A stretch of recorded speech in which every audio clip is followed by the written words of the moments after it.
isang mansyon sa Pampanga na tila ba nagyayabang ng ganda. Eleganteng hagdan, granite na pa-porch, veranda na may haligi, azotea at sinaunang pulo. Pero sa likod ng mga pader nito, may mga kwentong nakakakilabot. Sinasabing pugad ito ng bighati, sakit at kahirapan noong digmaan.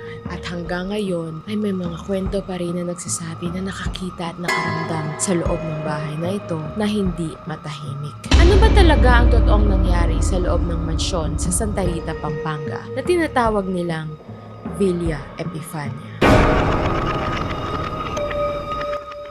Sa isang bayan ng Santa Rita, Pampanga, may isang bahay na tinatawag din nilang Grand Old House o ang Villa Epifania. Itinayo ito noong dekada 1930. Ito ang unang all-concrete house sa Santa Rita. Isang patunay ng karangyaan at pangarap ng mga may-ari. Maraming pelikula at palabas ang ginamit itong shooting location dahil sa aesthetic nito. Isang mansyon na mistulang galing sa panaginip noong araw. Pero ang mga ngiting nagmumula sa ganda ng bahay, maraming nagsasabing may madilim na pangyayari rito. Kwento ng pagdurusa, horror, kaluluwa. Lahat ibinubulong lalo na kapag kumagat na ang dilim. Sa vlog na ito, sisikapin nating alamin ang mga katotohanan.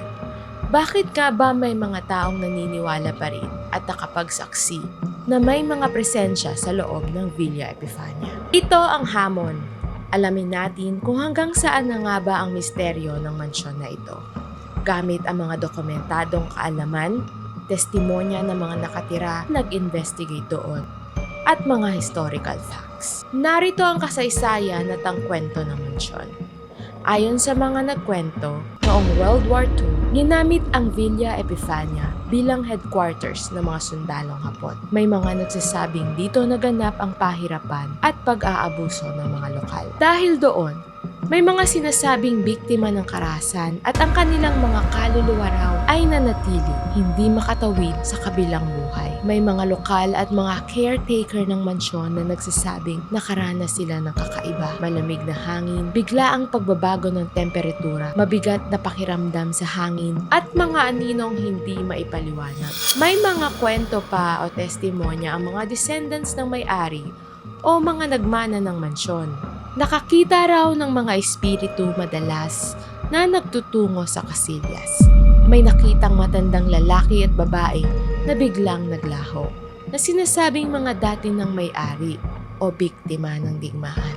Noong 2014, ang eyewitness ng GMA Public Affairs ay nag-focus sa Villa Epifania. Nag-set up sila ng CCTV sa iba't ibang bahagi ng bahay at nanalagi doon ng ilang araw para matuklasan ang lihim nito. Ayon sa ulat, may mga panahong nagkakaroon ng malfunction ng kagamitan. Bigla raw bumulag ang kamera, may mga fog o usok na lumitaw, at may pakiramdam raw ng bigat sa hangin. Nang kumagat na ang dilim, nag-imbita sila ng isang eksperto at sinasabing nakakakita ng mga espiritu. Sa pintuan pa lang, napansin na niya ang isang matandang lalaki na nakasuot ng makalumang damit na kulay gray at nakatungaw mula sa terasa ng ikalawang palapag, at ang tingin ay patungo sa kanila. Ayon sa kasama nilang nakakakita ng espiritu, may isang presensya na gumagaya sa kasama nilang reporter. Bawat kilos at galaw nito. Ang presensyang ito ay ang lalaki na nakita nila sa terasa.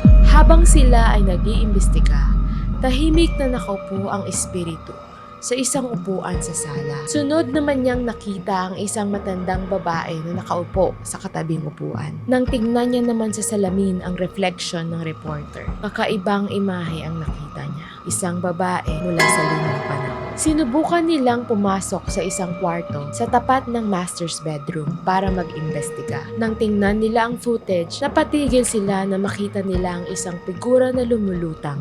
Sigurado silang hindi normal dust ito. Ilan pang imahe ang nadiskubre nila sa kanilang mga footages. Ang kakaibang imahe sa isa sa mga bintana ng mansyon na nag-reflect sa salamin, ngunit hindi nila maipaliwanag kung paano ito nabuo. Isa sa mga caretaker raw ay nagkwento.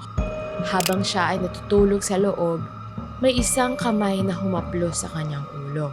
Hindi niya ito nakikita, pero mabigat May isa pang kwento ang kapatid ng caretaker at ang mga kaibigan nito. Habang nag-iinom sila sa loob ng master's bedroom, ay may dalawang matanda ang pumasok. Akala nila ay may mga bisita lang. Sinabi nilang mag-iinom lang sila sa loob ng kwarto at ang tugon, tumanguraw ang matanda bilang bati at maya-maya ay umalis na ito. Bumalik ang kapatid ng caretaker at sinabi ng mga kaibigan niya ang nangyari.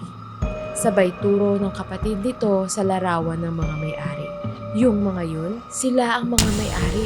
Matagal na silang patay. Sa ngayon, ilang taon na ang nakalipas na walang taong nakatira sa Villa Epifania. May isang tagapag-alaga lang o caretaker at ang mga susi ay hawak ng mga descendants ng mga orihinal na may-ari. Ngunit kahit ganito, patuloy ang mga kwentong lumalabas. Anino, malamig na hangin, at mga phenomena na hindi maipaliwanag ng pangkaraniwang lohika. May mga paranormal investigators at researchers pa ang bumisita sa mansyon at naglahad ng kanilang mga nakapangingilabot na karanasan. Ano ang pinaka nakakatakot sa buong istorya ng Villa Epifania? Hindi ang kasaysayan o ang architectural beauty nito, kundi ang mga nasaksihan ng mga tagapag-alaga at nag-imbestiga sa loob ng mansyon na ito. Hindi ito mga walang pinagbatayan. May mga dokumentaryo, testimonya, at may sinubukang imbestigahan. Ang mga pangyayaring ito ang dahilan kung bakit marami pa rin ang naniniwala. Hindi lang dahil sa sabi-sabi, kundi dahil sa mga testimonya ng mga taong nagsabing sila mismo ang nakakita. Ang Villa Epifania, isang mansyon na simbolo ng dating karangyaan, kagandahan at pangarap, ay hindi lang basta isang lumang bahay. Isa itong tahanan ng kasaysayan, isa ring pugad ng sakit noong digmaan. At para sa marami, isang tulay sa pagitan ng mundo ng mga buhay at ng mga patay. Kung tatapusin natin, ang Villa Epifania ay hindi lang isang lumang bahay para sa kasaysayan at pelikula. Ito ang larawan ng nakaraan, mabagsik, malungkot, marilag at puno ng tanong. Tanong na baka kailanman ay hindi natin masasagot. Kung gusto mong makita ang iba pang dokumentaryo ng mga nakapangingilabot na istorya at mga kwentong hindi mo pa naririnig, mag-subscribe sa channel na ito, Doki Dayan, at sabay-sabay nating panoorin ang susunod na mga video.